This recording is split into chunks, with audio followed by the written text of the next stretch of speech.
Então, bom dia.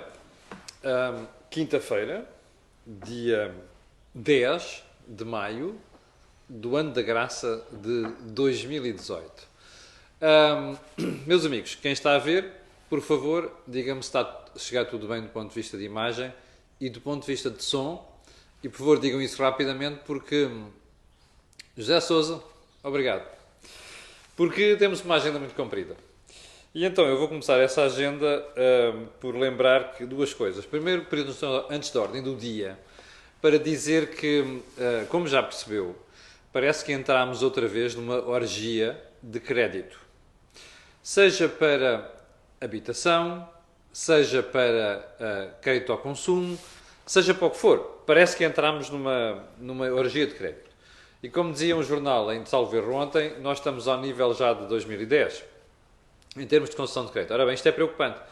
E, pelos vistos, não é preocupante só para nós, embora os bancos estejam a desvalorizar isso, o que se compreende, porque é o seu negócio, estão a falar em causa própria, mas o Banco de Portugal já está preocupado com o assunto. E, como se recorda, nós já falámos disto aqui várias vezes, já impôs limites na concessão de crédito à habitação, e o Banco de Portugal veio ontem dizer uma coisa muitíssimo importante. Se os bancos não respeitarem aquilo que são as determinações que o Banco de Portugal está a exarar nesse sentido, o que pode acontecer é colocar limites de crédito. Repara uma coisa, seria uma coisa quase administrativa, entre aspas, e nós voltarmos àquilo que acontecia durante os anos 80 e, sobretudo, durante os anos 90. E, portanto, isto é preocupante. Mas também não se pode condenar o Banco de Portugal, porque, como sabe, a função de um regulador e de um supervisor é tirar o jarro de vinho da mesa antes que a malta fique com uma tosga. Está a ver? E, portanto, o crédito assemelha-se em muitas situações a uma tosga, a uma bebedeira. E, portanto, é melhor tirar o jarro de vinho ou da sangria enquanto a malta não se embeda. Portanto, este é o primeiro alerta.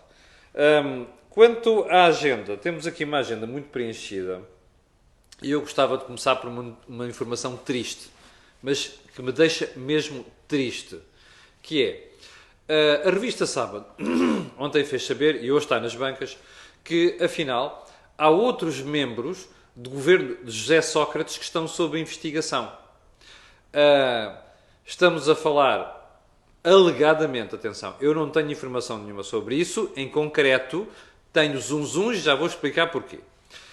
Estamos a falar, olha, primeiro caso que é uma situação que me entristece bastante, João Vasconcelos, que já foi secretário de Estado, que saiu por causa daquela história do Galpegate, e que é uma pessoa por quem eu tenho muita estima, é uma pessoa muito competente e até estava a fazer um bom trabalho enquanto governante. Mas João Vasconcelos, num processo diferente, tem a ver com a utilização de fundos comunitários, beneficiar a família, enfim, eu tenho pena e espero que não se confirme aquilo. Mas agora há 3 casos graves. E 3 casos mesmo graves que dá conta da revista Sábado, que são o engenheiro Mário Jamé Lino, Mário Jamé, como se recorda, aeroporto na outra margem, Jamé, Paulo Campos, que foi secretário de Estado, e António Mendonça, que também foi ministro para aquela área das infraestruturas. Ora bem, eu não tenho nada de pessoal contra estas pessoas. Até conheço Paulo Campos pessoalmente, e falo com ele. Não conheço nenhum dos outros dois que foram ministros, mas é uma coisa preocupante. Repare. Primeiro, porque o processo, as investigações, ao que tudo indica, têm a ver com aquelas célebres PPP rodoviárias, onde, como você sabe, circulou muito dinheiro. E onde, como você sabe, aconteceram coisas muito estranhas. Como, por exemplo, o risco daquilo ficar todo na mão dos contribuintes. Ou seja, quando se faz uma PPP, sujeita-se aquilo a determinado tipo de critérios, tráfego e por aí adiante. Bom, e depois é natural que quem financia o projeto depois vai explorar, PPP quer dizer mesmo isso, é um project finance, alguém, como o Estado não tem dinheiro, alguém financia e depois esse alguém que financia vai explorar aquilo em jeito de concessão durante uma série de anos, durante um determinado número de anos, mas a uma certa altura houve um governante que alterou a fórmula de cálculo das indemnizações, ou seja, daquilo que o Estado depois pagaria ao concessionário. E repare, determinou-se uma coisa tão simples quanto isto. Se houvesse uma variação no tráfego, o Estado era responsável por isso. E depois o contribuinte ia pagar. Foi uma coisa que eu nunca percebi. Como é que um governante fez uma coisa destas? Bom, também não percebi como é que a sociedade civil não se agitou na altura. E eu recordo-me que foi o meu jornal, o Jornal de Negócios, que denunciou isto na altura. Bom, mas isto é apenas um exemplo. Houve coisas muito estranhas que se passaram com os PPP e que suscitaram muitas dúvidas. E durante anos parece que isto esteve abafado. Bem, agora sabe-se que a Justiça não só tinha aquelas pessoas que eu falei, António Mendonça, Mário Lino, António Campos, sob escuta, e parece que agora vai haver arguidos nos próximos dias. Bom, é aborrecido sabermos isto pela imprensa, são fugas de informação, mas a nós cumprimos o nosso papel. Se temos informação sobre alguma coisa, divulgámos-la. Bom, a segunda consideração que eu queria dizer sobre isto é, repare, José Sócrates, primeiro-ministro, sobre a investigação, e os factos que já conhecemos são aterradores, em alguns casos demolidores. Depois tivemos Manuel Pinho, factos aterradores, demolidores, não apenas para o próprio, tal como José Sócrates, mas para a democracia. E agora temos mais 3 governantes. 3 e 2 são 5, incluindo um primeiro-ministro. Bem, eu não me lembro de uma pouca vergonha tão grande em nenhum governo constitucional desde a democracia. Bom, para não falar na ditadura. Porque a verdade é que nós temos, pela primeira vez, um primeiro-ministro numa situação destas e temos uma série de ministros envolvidos em coisas pouco claras. Bom, você dirá, isto não é nada confirmado. Não há aqui ninguém condenado. É verdade, mas só o facto de estarem 5 ministros sob investigação e secretário de Estado e um primeiro-ministro já é preocupante. É esta a mensagem, é esta a imagem que está a passar para a opinião pública. E, portanto, olha, mais um prego naquilo que é o caixão da confiança que os cidadãos têm para com os governantes. Bom, e eu agora só espero que estes processos vão rapidamente até ao fim e que seja claro o que se vai passar, que é para deste lado nós não ficarmos com a sensação de que alguém está a dificultar o apuramento de alguma coisa que se passou. Bem, segundo ponto da conversa de hoje, o Jornal Público diz hoje que a ADSE, a Assistência na Doença aos Servidores do Estado, criada ainda durante a ditadura, gastou em 2017 mais 40 euros por beneficiário do que em 2016. Repare, você desse lado deve estar a pensar que 40 euros são ninharias. Não são. 40 euros é muito dinheiro por beneficiário. E agora eu quero lhe recordar 2 coisas, que é para você perceber como nós somos muito maus em Portugal a preparar o futuro. Quando a Troika cá chegou, obrigou a aumentar as contribuições para a DSE. Foi um broá, um sururu, um charivari desgraçado. Perdoem-me a expressão. Sindicatos, servidores do Estado, não sei o quê, que me exagero, isto aqui é penalizar os salários. Meus amigos, a ADSE é um seguro. Portanto, quem beneficia daquilo tem de o pagar. Eu expliquei isto na altura, não havia vídeos, mas escrevi nos meus artigos no Jornal de Negócios. E uma das coisas que me incomodou soberanamente foi ver o Sr. Presidente da República de então, Aníbal Cavaco Silva, estar contra a dimensão do aumento. Bom, e depois quando chegou ao final do ano 2015 e se percebeu que a ADSE tinha passado a ter um superávit, apareceram logo uns chicos espertos, inclusive o próprio então Presidente da República, eu recordo, Aníbal Cavaco Silva, a dizer, bom, afinal já se pode baixar isto, não é? O estilo, estes tipos inventaram esta brincadeira, além daquilo que vinham aumentado, e portanto agora penalizaram a malta, e agora já temos um superávit. Bom, e eu recordo ter escrito, e também já ter dito isto aqui em vídeos, que isto foi uma estupidez. Porque a ADSE tem tendência para ter um problema com as contas daqui para a frente. Porquê? Porque nós estamos a ficar mais velhos como população, porque as doenças a que estamos sujeitos são doenças que afetam cada vez mais as pessoas velhas. Olha, os cancros, por exemplo, e as doenças raras, essa coisa toda. E eu por outra razão. Porque o custo de tratar as pessoas está a aumentar. E, portanto, esta história da ADSE só tem um caminho, que é piorar. Ora, esta história dos 40 euros a mais em 2017, eu vou apostar consigo que este ano, 2018, provavelmente vai subir. Já percebeu porque é que andava toda a gente ali a tentar forçar a negociação com os hospitais, nomeadamente privados, em relação ao valor dos tratamentos. É por causa disto. Bom, há uma coisa que eu sei nisto. É óbvio que se pode fazer um acerto aqui e outro com os hospitais. Mas há uma coisa inelutável. Não vale a pena pormos duas talas, que é o que os sindicatos gostam de fazer. E há muita, e os lobbies também, nomeadamente a administração pública. Isto vai piorar. E, portanto, a única forma de resolver isto é aumentar as contribuições. E já agora, fiscalizar muito cuidadosamente o que é que se passa com alguns hospitais e outros prestadores de serviços e não sei das quantas, porque também há fraude. Portanto, são duas considerações a ter em conta aqui. A menos que a gente queira ter um problema daqui a 4 ou 5 anos. Bom, terceiro ponto. Parlamento. Ontem, no debate quinzenal, assistimos ao regresso de um enfant terrible, António Costa. O que é que eu quero dizer com isto? Houve uma certa altura em que António Costa perdia a cabeça com Hugo Soares, do PSD, líder parlamentar, e Assunção Cristas, presidente do PSD. Do CDS. Particularmente com Assunção Cristas.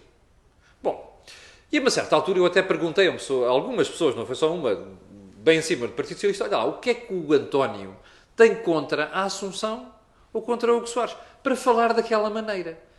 Particularmente com a Assunção, porque às vezes as respostas de António Costa e a forma como falava com ela no Parlamento raiavam má educação. Mas a peixeirada.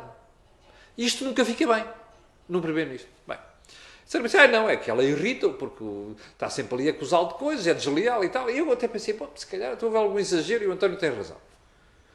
Quando veio Fernando Negrão para líder parlamentar do PSD, já com o Rui Rio, a gente viu ali um body language, uma afabilidade muito diferente, António Costa para com Fernando Negrão.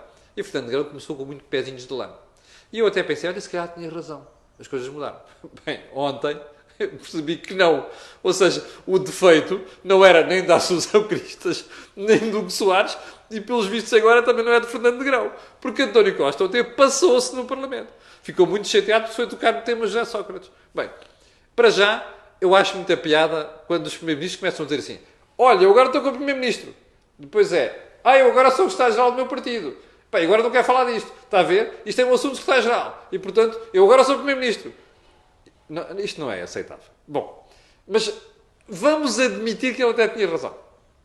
Aquilo não são maneiras de falar com oposição num Parlamento. Não é. Dá a sensação. O problema é este, é muito simples. António Costa não gosta de ser criticado.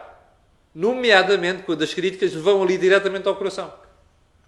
Nomeadamente quando ele é apanhado em falso. Nomeadamente quando as críticas lhe afetam a credibilidade. Mas não pode ser assim. António Costa não é um untouchable. Ou seja, não é um intocável. Nós vivemos em democracia. Em democracia não há intocáveis. E quando nos fazem uma crítica, nós temos de aceitar isso. Não podemos estar a dizer, eu sou democrata, admito greves, não sei das quantas, e depois, como toca a mim, a crítica, aquilo é um sarilho, é um vez-te-avias. Não pode ser. Fica mal a um primeiro-ministro. Bom, quarto ponto da conversa de hoje. Ontem, no Parlamento, alguém se atirou à questão, Bloco de Esquerda, à questão do Presidente da República ter vetado a lei do sigilo bancário, que permitia que o FIS tivesse acesso a contas bancárias de 50 mil, quando passasse 50 mil euros, não sei o quê. E o Presidente, na altura, há um ano e meio, vetou.